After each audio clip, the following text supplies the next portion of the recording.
Welcome back to the FlipNerd.com REI Classroom, where experts from across the real estate investing industry teach you quick lessons to take your business to the next level. And now, let's meet today's expert host. Hello and welcome to the REI Classroom. My name is Clay Malcolm at New Direction IRA, and today we're going to be talking about 5 types of real estate IRA investing. If you're an active real estate investor already doing deals and looking to double or triple your business, you should consider joining the Investor Fuel Real Estate Investor Mastermind. We're a small group of investors that share our best practices, tips, and tricks with one another in an effort to all win. We limit our membership to only 1 to 2 members per market, so everyone shares their knowledge, tips, and tricks openly and honestly. Our members include some buying 1 to 2 houses a month, up to some of the most respected investors and leaders in the real estate investing industry, some of which have personally done over 1,000 deals. If you'd like to be considered for our invitation-only world-class mastermind, please visit investorfuel.com to request your personal invitation. Our next meeting is coming up quickly. Go to investorfuel.com now to learn more. It's really common for somebody to call me at the office here at New Direction and say, "Hey Clay, I heard that my IRA can be a real estate investor. I want to do that." And so it's interesting because real estate is such a broad asset class that's really just the beginning of the conversation. So I wanted to dial it back to basics just for a moment so that anybody who's out there who's considering real estate in their IRA can figure out, or at least conceptualize, how they want to be a participant. At its very core, the IRA is going to own one of 3 things. It's either going to own a physical thing, like a house or apartment building or a warehouse. It's going to own a note, so some sort of promissory note, whether they originated it or they bought it from somebody else, or they're going to own some type of equity. So you're a participant in a LLC or a limited partnership or even a C Corp that is out there investing in real estate. Those are the 3 core ownership types of assets that an IRA can own. Now, of course, you have to have your IRA at a provider who handles all of them, but the actual asset itself is going to be one of those 3 things. So let's talk about some of the real estate variations of those, and we'll start with the easiest one. So if your IRA wants to be the title holder of a piece of property and in that tax advantage state receive rents and hopefully proceeds from sale and all that kind of thing, it absolutely can be. So it can be the 100% title holder of a piece of property, and all of the revenues that are generated by that property come back to your IRA in a tax advantage state. Now, of course, your IRA also has to pay for purchase and maintenance and all that kind of stuff. But that's the way it makes money. So that's easily the one that is the most simple to conceptualize. Second one is not a very long leap from there. So if your IRA wants to be the title holder but doesn't have the full purchase price and it wants to buy an asset using debt leverage, it can. Does typically have to be a non-recourse loan because the IRA holder can't pledge their personal assets in service of the loan that their IRA is taking out. And that generally changes the terms of the loan a little bit, but non-recourse loans to IRAs are becoming more and more common, and lots of people are using it. I would say here at New Direction, we probably have 40% of our real estate owners that are using debt leverage, and I'm one of them. So that's another ownership structure for your IRA, and the only difference in terms of the money flow is, of course, the IRA, when it receives rent, is on the hook for the debt service until such time as they pay off the loan. Next ownership is also title ownership, but with partners. So you can be tenants in common. Your IRA can be tenants in common with other owners, meaning, and it could be as many as you want, and the other owners could be other IRAs, other people, other companies, a trust. Any of those structures can be side-by-side owners with your IRA. So we certainly see people who want to have a piece of an asset, but they don't have the full purchase price, or they have other people that they want to be part of that asset and the returns that are generated by it. And so they'll just be tenants in common.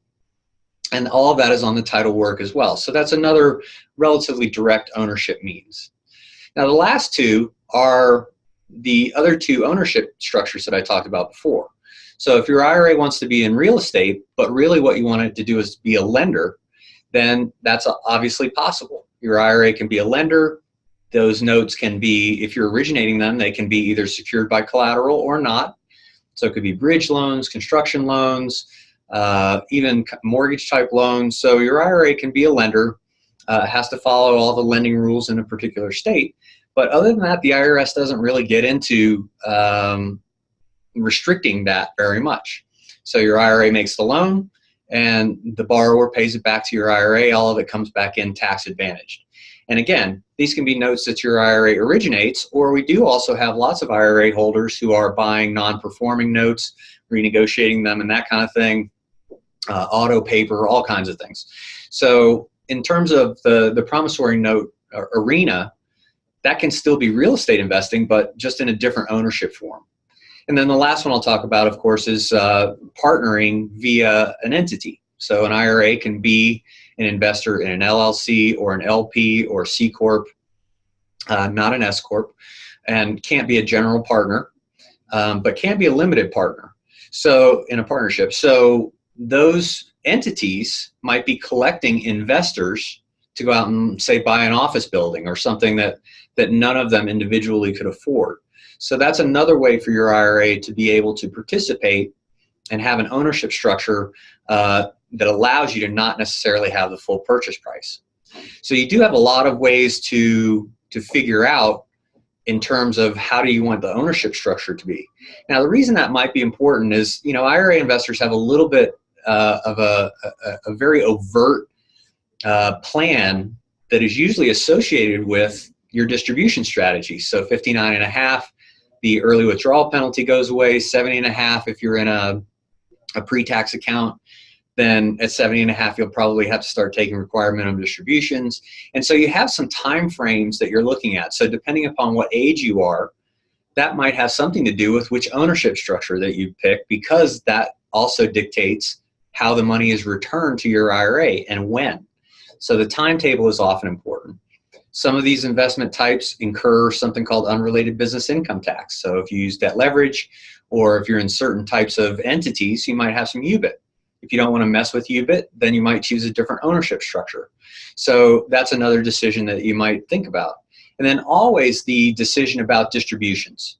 So anything that's in your IRA, you can either distribute in kind, which is the actual thing, so you can actually distribute a house or an apartment building to yourself, or your IRA can liquidate it first and you can take distribution of cash.